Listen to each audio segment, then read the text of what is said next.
đâyទាំងអស់គ្នាបាទថ្ងៃនេះខ្ញុំនៅបង្ហាញទាំងអស់គ្នាពីរបៀបបំបែកឈ្មោះថ្ងៃកំណើតនិងប្រគំឈ្មោះឡើងវិញហើយយើងដាក់ភេទថ្ងៃខែនិងឆ្នាំកំណើតមកវិញអញ្ចឹងណាអញ្ចឹងយើងចងដល់យើងចងប៉ុណ្ណេះអញ្ចឹងរបៀបធ្វើឥឡូវមុនដំបូងខ្ញុំសុំបំបែកឈ្មោះនេះដាក់តកូលមកដាក់ខាងនេះឈ្មោះនេះមកដាក់ខាងនេះអូខេឥឡូវខ្ញុំអត់ចង់វាយវិញខ្ញុំ copy ចូលមកលេខមកស្ដាំ copy ដាក់ចូលនេះមកបងអូខេហើយយើងចាប់ទាញមកចាប់កែងនេះទាញខ្វោកទៅមកអូខេអញ្ចឹងយើងឃើញមានតកូលគង់ទាំងអស់ប៉ុន្តែយើងអត់ចង់បានអញ្ចឹងយើងចង់បាននឹងផ្សេងអញ្ចឹងចុចលើអាព្រួយទូចនេះចុចចឹងមកយើងយកពាក្យ flash fill មកវាដូរឈ្មោះអូតូហើយអូខេអញ្ចឹងអានេះដូចគ្នាយើង copy ដូចគ្នាមកលេខមកស្ដាំ copy មកអូខេចាប់ទាញដូចគ្នាអូខេអញ្ចឹងនឹងបានមួយហើយអូខេអញ្ចឹងដល់វគ្គដែលយើងចង់ឲ្យដូចថាគង់វិបុលគ្រូបង្រៀនឬក៏គ្រូបង្រៀនគង់វិបុលអញ្ចឹងទៅវាត្រឡប់អញ្ចឹងណាអញ្ចឹងយើងចូលស្មើខាងនេះទៅស្មើទៅមកយើងយកពាក្យថាគ្រូបង្រៀនអានេះយើងដាក់គ្រូបង្រៀនមុនអញ្ចឹងទៅមកយើងដាក់សញ្ញានេះសញ្ញា n យើងហ្នឹងហើយយើងធ្វើម៉េចថ្មិញកដុលដក clear តិចមកដាក់មួយទៀតទៅមកយើងដាក់សញ្ញានឹងមួយទៀតណានេះចាប់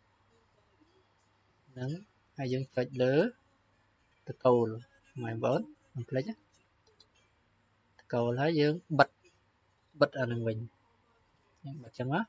តើយើងដាក់ថ្មិញកដុលមួយទៀតដក clear ទៀតហើយយើងចុចលើអីទៀតមកបងមកចឹងមកគឺវាលោតអូតូគ្រូបង្រៀនគង់វិបុលអញ្ចឹងយើងចាប់ទាញមកអូខេចឹងមិញនេះយើងចុចលើនេះយើងឃើញរូបមន្តអញ្ចឹងណា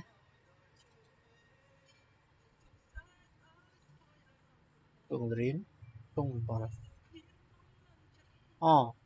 សន្ទុះសុំម្ដងទៀតម្ដងទៀតមិញវាអត់ទាន់ពេញរូបមន្តអញ្ចឹងយើងចុចស្មើទៅមកយើងចុចគ្រូបង្រៀនធ្វើម៉េចទៀតមិញដាក់ n ដាក់ n ហើយយើងដាក់ថ្មិញកដុលដក clear តិចមកមិញខ្ញុំបញ្ញាប់ចុច enter ពេកអូខេតបមកយើងដាក់ថ្មិញកដុលហើយយើងចុច n ដើម្បីទប់វា n ហើយយើងចុចតកូលខ្ញុំយើងបិទវិញអូខេតមកយើងដាក់ថ្មិញកដុលដក clear តិចមកដាក់នេះមកហើយយើងដាក់សញ្ញា n មួយទៀត n ហើយយើងចុចទៅលើឈ្មោះគង់វិបុលនេះមកមិនលោតអត់តោះមកយើងចុច enter បងឃើញទេគ្រូបង្រៀនគង់វិបុល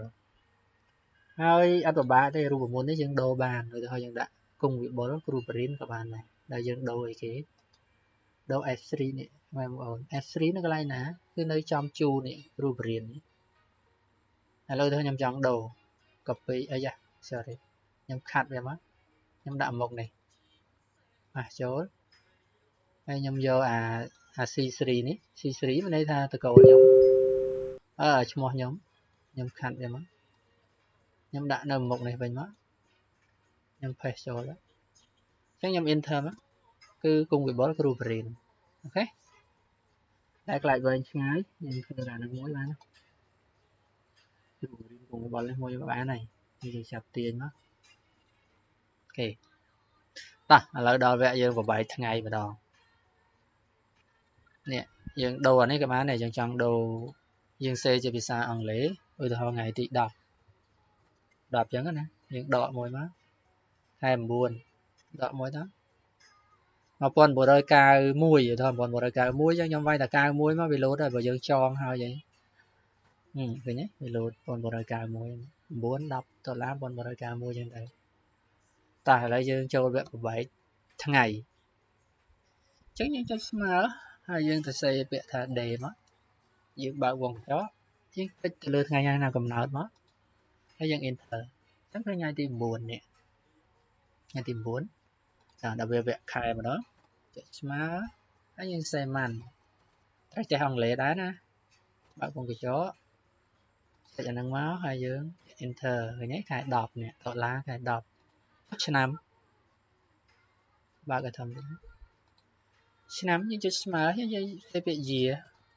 អត់បាក់ទេអូខេអញ្ចឹងយើងចុចអាហ្នឹងដូចគ្នា enter មកឃើញឆ្នាំ991ណាអញ្ចឹងយើងចាប់ពេញមកវាលោតអូតូហើយ Excel គឺវាស្រួលត្រង់តំណឹងឧទាហរណ៍យើងធ្វើការរួមចាក់អីមនុស្សរាប់ពាន់រាប់ម៉ឺនតែអីយើងចាប់ទាអញ្ចឹងមកអូខេដល់ពេលយើងរកអាយុម្ដងនេះតែហ្នឹងរៀងច្រើនបន្តិចយើងប្រើរូបមន្ត dative អញ្ចឹងយើងចុចស្មើហើយយើងសរសេរមកសេសធំ dative តមកយើងបើកវងខ្យក់អូខេបើកវងខ្យក់យើងចុចថ្ងៃខែកំណើតយើងក្បៀសមួយមកយើងក្បៀសហើយយើងសេពាក្យថា today មានន័យថាថ្ងៃហ្នឹងអត់ផុតទេនេះចាំបន្តិច